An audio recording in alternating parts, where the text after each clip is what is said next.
Welcome to Dreammakers, candid conversations with women that will change the way that you see success, purpose, and what it takes to bridge the two. I'm Neha Sampat, a three-time tech founder and CEO with a focus on companies that are places to dream big, build up, and be a good human. I'm CEO of Contentstack and also a certified sommelier. So yes, we drink wine here. I am joined by Kelly Manthey, the Global Chief Executive Officer at digital transformation consulting firm Kin Carta. She also sits on the board of directors of Skills for Chicagolands Future and is a full-time mom. Today, we're going to talk about building businesses for sustainability, leading with empathy, and her involvement with Skills for Chicagolands Future. Let's get started. Welcome, Kelly. Thank you for having me, Neha. This is fantastic. It's so exciting to have you here. We're also on the professional side partners with Kin Carta. So Contentstack and Kin Carta are helping each other to grow, which is always awesome. I just wanted to start by saying congratulations on your new role as Group CEO of Kin Carta. What do you think the number one philosophy or lesson you learned through your career has brought you to this awesome opportunity? Oh, wow. Well, there's so much. I've been in the consulting industry for 25 years. I've been in what is now Kin Carta for 16 years. And the one thing that's been really a consistent theme is being open to curiosity. And when a door opens, sometimes you don't know where it's going to ultimately lead. But if you just kind of follow your curiosity and lean into what you're interested in, great things tend to happen. When you're interested in something, you tend to do really great work that gets noticed, and that kind of carries you through your career. So following what's interesting and doors that are opening and my curiosity has always been something that served me really well. I couldn't agree more. And interestingly enough, I've always been very curious about wine. And so I decided to follow a passion for wine and study it all the way through to becoming a certified sommelier, which happened 12 years ago and before I was running this company. So I do it for fun and as a hobby, but this is a really fun part of our podcast because we get to taste something. So what we've chosen for today is the Goldeneye Anderson Valley Pinot Noir. This is a 2019. We both have a bottle and a glass with us. Here's mine. And we're going to give it a taste. Cheers, Kelly. Cheers. This is reliable, like always tastes the same year over year. They do such a great job with the consistency. And I just love Goldeneye. It's actually pretty cool. I've been to the winery. And it's called Goldeneye because it sits in the Anderson Valley on the migratory path of the Goldeneye duck, which is why they call it that, which is kind of a cool fun fact. You're going to you'll use the official words. I'll say it's delicious. It's smooth, it's delicious, and it smells wonderful. Beautiful bouquet. It does have a beautiful bouquet. And like these wines, especially from this area, the Pinot Noirs have these aromas of like red fruit, like raspberry, strawberry, red plum, rather than like the dark fruits in some of the heavier bodied wines. But this is for a Pinot, actually pretty heavy bodied. Like it's not so much opaque, but it's not as light as like a typical California Noir. Definitely tastes middle of the road, not too thin, not too light, but it's got some body to it. Absolutely. Awesome. So we'll continue to enjoy this while we go on, but I can't wait to get to talking a little bit more about Kelly's story. So let's jump in. We'll start with talking a little bit more about Kin Carta. So sure. As far as I understand and the opportunity that we've had to work together, Kin Carta deals in sustainable digital transformation. And I think that word is used in a lot of different ways. From your perspective, what kind of sustainability are we talking about?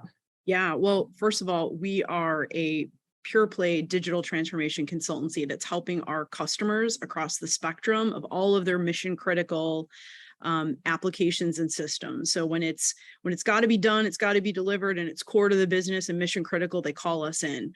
Our real differentiator is we bring a lens of social responsibility, understanding that that's a priority, and sustainability is a priority for all of our clients today. So just like we innovate on a lot of our emerging technology capabilities, we're also helping our clients innovate on how to make their sustainability agendas real and how to deliver on some of their social responsibility and sustainability objectives using technology. So carbon footprint reduction. So a lot of the cloud modernization work that we do is helping our clients reduce their carbon footprints. And so we're rolling out a carbon reduction calculator this year alongside many of the capabilities that we do to really go on this journey with our clients. Everybody's early in it, including ourselves, but really to go on the journey with our clients to help them, think about delivering their mission critical applications and mission critical work.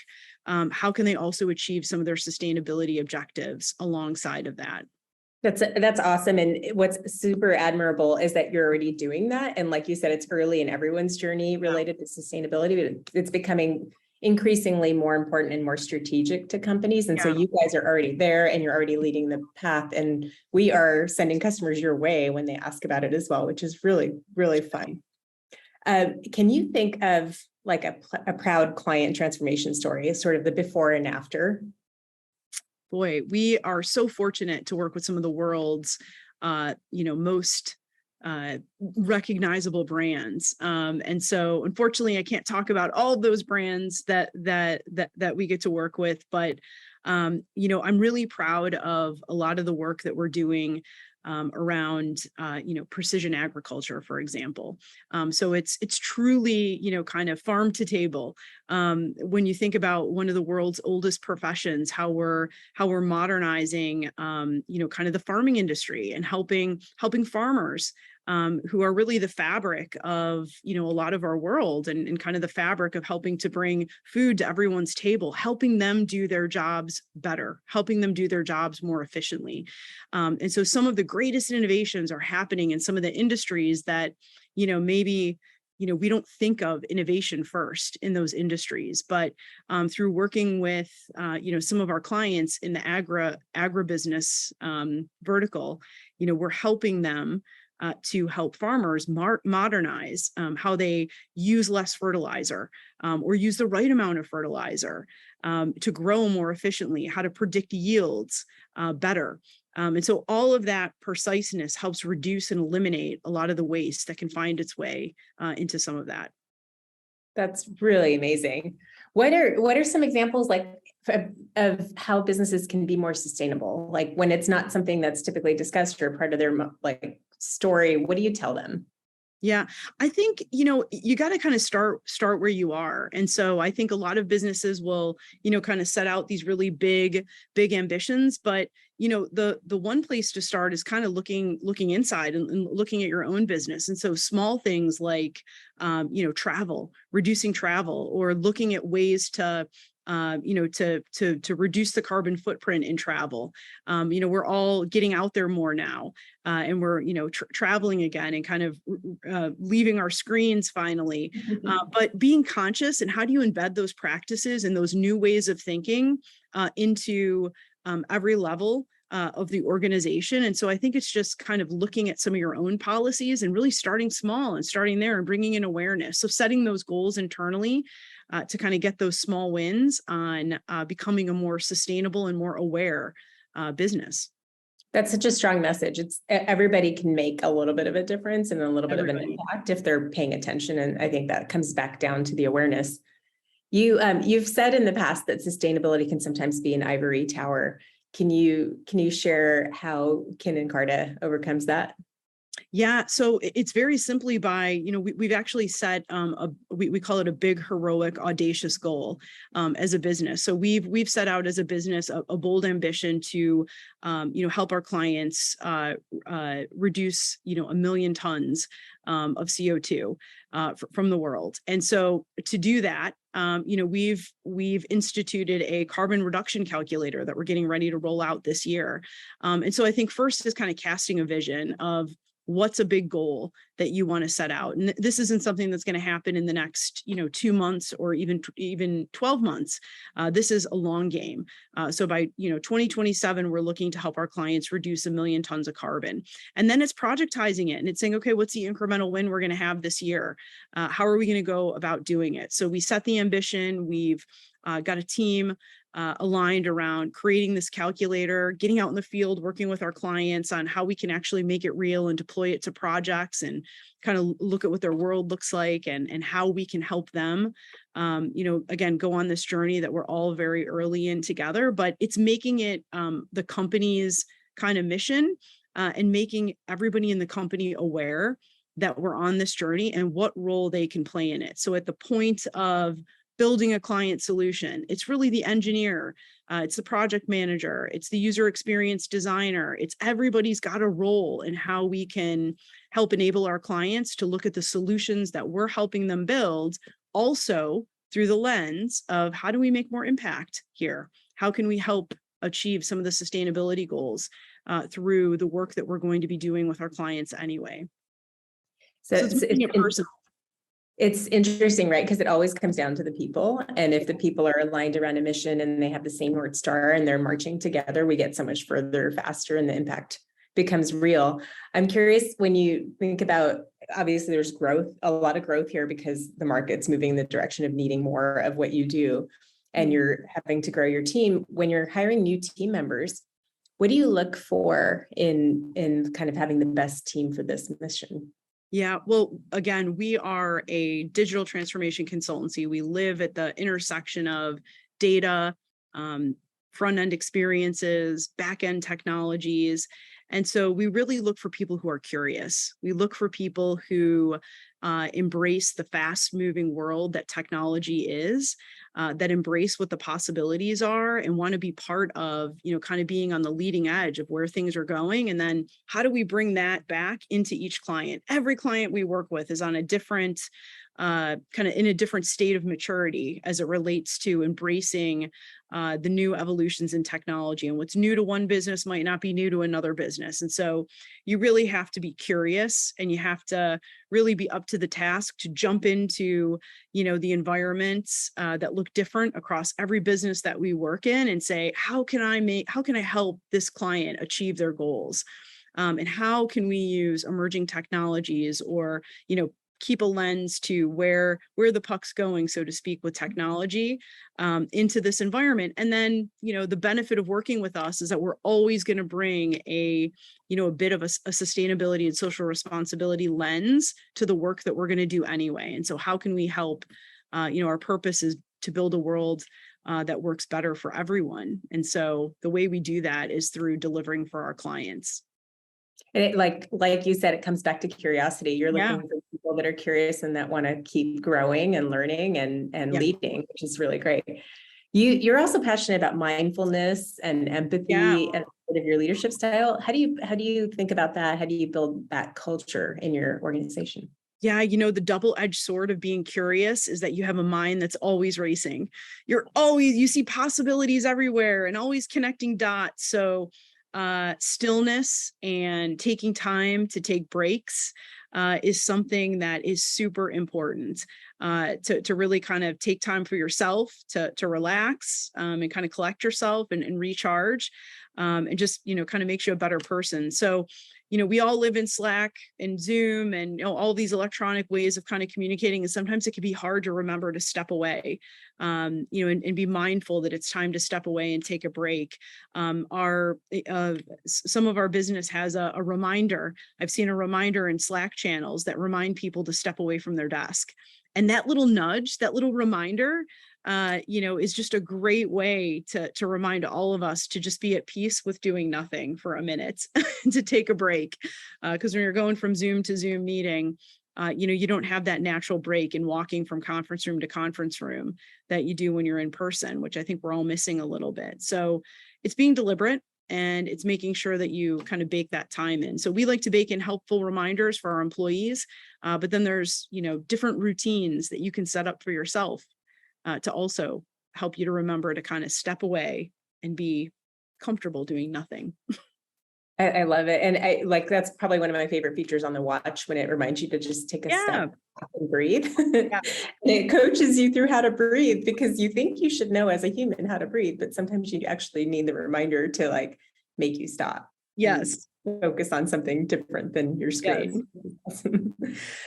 In our pre-interview, you talked about listening to other stories and how Kin Carta addressed itself internally in the midst of the height of the Black Lives Matter movement a couple of years ago. And we were all like, in lockdown, but you listened to people in your organization. Can you tell that story to our listeners and just kind of talk about what you learned and the result there? Yeah, I've certainly learned that, one of the best keys to being a successful leader, or certainly a more aware leader, is just taking time to pause and to actually listen.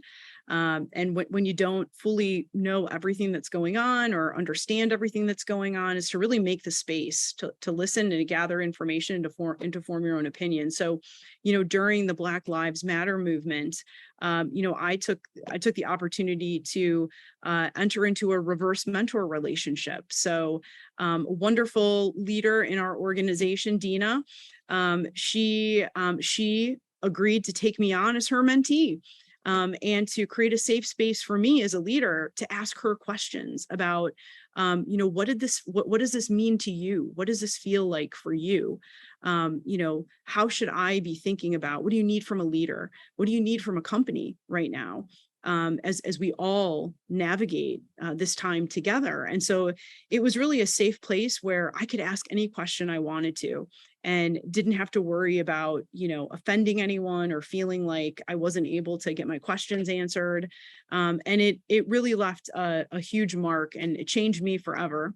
And it was, I'm very grateful that I had that opportunity, because through our mentor-mentee relationship, she really helped to influence how we responded as a company, and how we responded to individuals in our business, and how we thought about how we open up this dialogue on race that has typically been something that, you don't always talk about inside of work. And so through listening, I learned what was really needed. And oftentimes what's needed is just to create a safe space where other people can talk and listen. And you don't always have to give answers. You just have to create a safe space so that people feel like it's okay to process what's going on. And so I learned a lot of really important lessons through that relationship. And she's someone that I really continue to trust and rely on. I think that's amazing. And I always think about, when I'm trying to create a safe space, I start with, this is a place and space with no judgment. And like, it just kind of takes the guards down, and you can have the hard conversations, but it's not easy to create that until you build a little bit of trust. And obviously you've figured out how to do that. Probably the most important lesson that I've learned is that I think as leaders, we have a bias towards action, and we think we need to react very quickly. And I've really learned the power of slowing down for a minute, listening, gathering my thoughts, gathering some information, and then responding very thoughtfully. It doesn't always have to be, immediate reaction, but taking the time and space to listen and then respond thoughtfully is often what's needed. That's an important lesson you're sharing. How, so you're a mom. Yes, I am. And you talk about that. I think it's even on your LinkedIn profile, Yes. which I think is really amazing.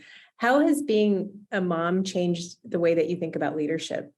Oh, it's made me so much more compassionate. First of all, it can be really challenging and really hard to be a full-time mom, full-time wife, and full-time, professional at any level. When you're trying to balance all of those things and all of those priorities, it's stressful and it's hard. And I don't have any magic formula other than navigating and jumping in and relying on, a great partner to kind of help.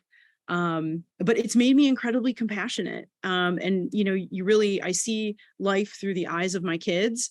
And that's made me a much more empathetic person. And so that's kind of translated into the work environment, where I think it's made me a little bit softer sometimes. And it's given me the ability to appreciate seeing the world through someone else's eyes and how things might look through their eyes. So it's really helped make me a much more empathetic leader. That's awesome.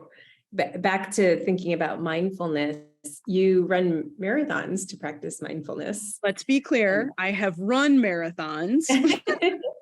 My last marathon, I think, was in 2012, but I have run three or four marathons.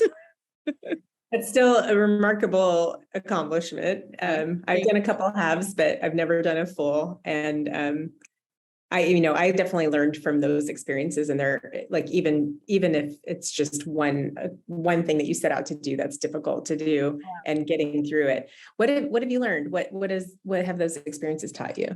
Oh, it's taught me resilience and endurance. It's like there's no greater challenge than, when you're running, it's all you. There's no equipment, there's no anyone else. It's just you. You got to rely on yourself. And anybody can run a marathon at any fitness level. You just got to put in the work and to train. And kind of the as they say, the real race is run the 18 weeks that you train before the actual marathon. That's the real race. Can you do it? Can you set a schedule and stick to it? So I've learned so many lessons in life by setting out that goal of, attempting to run the 26.2 miles. It's sticking to the schedule. It's taught me discipline. It's taught me what I'm capable of. I mean, never in a million years would I think that I'd be able to, do that. Why would anyone do that? It's nuts. But it really taught me discipline and endurance and, what I'm capable of. So it's something I'm very proud of. That's awesome. So I want to switch gears and talk a little bit about your work at Skills for Chicagolands Future. Yeah. Tell us what they do. Tell us about the organization. Yeah, they serve the under and unemployed in Chicago and actually nationwide. So they look in neighborhoods that maybe people aren't traditionally looking for talent, and they source talent from those neighborhoods that are maybe underserved, and they match them with demand in employers. So these are jobs that help people focus on economic mobility. So it's really giving people the opportunity to jump into careers where they can kind of grow in the careers and build their own path to economic mobility. So it's something I'm super passionate about. I'm a child of unemployment. I've seen what the ravages of unemployment, the stigma of unemployment, and how that can kind of affect a family and affect individuals. And so the CEO, Marie Lynch, is a fabulous person. And so when she approached me about potentially getting involved in the organization, I did not hesitate to get involved. That's amazing. And their tagline is fit for the purpose. How do you feel like you contribute or help them accomplish getting there? One of the wonderful things about serving on a nonprofit board, and I would say this to anyone, is that you get to bring the skills that you that you have in your normal day-to-day job, but you get to flex them in a different way towards a different problem. And so for me, it's been a really great kind of creative outlet and way for me to apply the skills that I'm applying in my day-to-day job, but apply it towards, a different industry and solving different problems. And it's been incredibly fulfilling and incredibly meaningful for me. Yeah. And it just, like, when you're making impact, it's also good. It's just good. It's good vibes. It's good for you. Absolutely. Yeah. It's absolutely wonderful to see the impact that you can make. Okay. One more question. What's one thing people can do to help bridge the access gap and increase equity for others? Yeah, it's think outside of the box. I mean, I think we think about traditional